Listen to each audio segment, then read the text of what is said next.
And we visited the eye care clinic at St. Joseph's Hospital today. Here's Janella Precious with that story. This senior citizen, who goes by the name Miss Hyacinth, arrived at the eye clinic on the grounds of the St. Joseph's Hospital Monday, hoping to have a procedure done. I woke up so early this morning to get ready. My daughter off to work, and she have to take me. She have to beg the time to take me here. Instead, she left disappointed. Now that we came, they said they cannot do it today. Between 24 hours, they will send us a message to call us and so forth.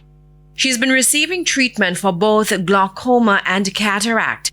And like many of the persons who'd gathered at the clinic, they've been benefiting from the services offered by the Cuban doctors and nurses. On Monday, even persons who did not have appointments descended on the property. The news of the end of the arrangement between the Jamaican government and Cuba triggering anxiety and questions like, what now? To tell you the truth, we did a fret. Because we are saying, if they're gone, who then go and bring in to join with we, because we trust them. I do this high, and I wasn't seeing anything out of it. No, I am seeing out of this now. I can look on you.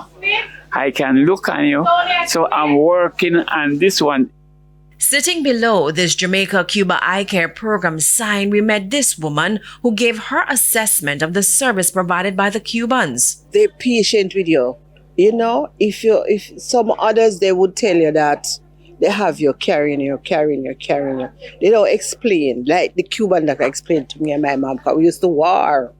The Jamaica-Cuba eye care program began in 2009 to provide free surgical care for cataracts, pterygium, and diabetic retinopathy.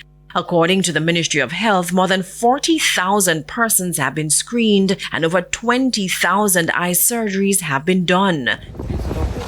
Meters away from the eye clinic is the National Cancer Treatment Center. It was officially opened in 2018 to provide advanced, affordable cancer care, including radiation-based treatments using state-of-the-art linear accelerators.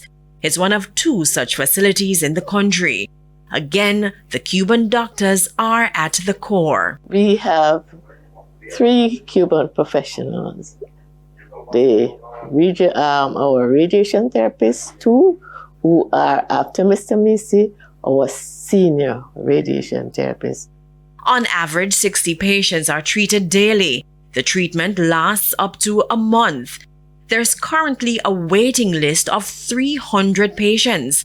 When the Cubans leave, that number will likely balloon as fewer patients will be accommodated.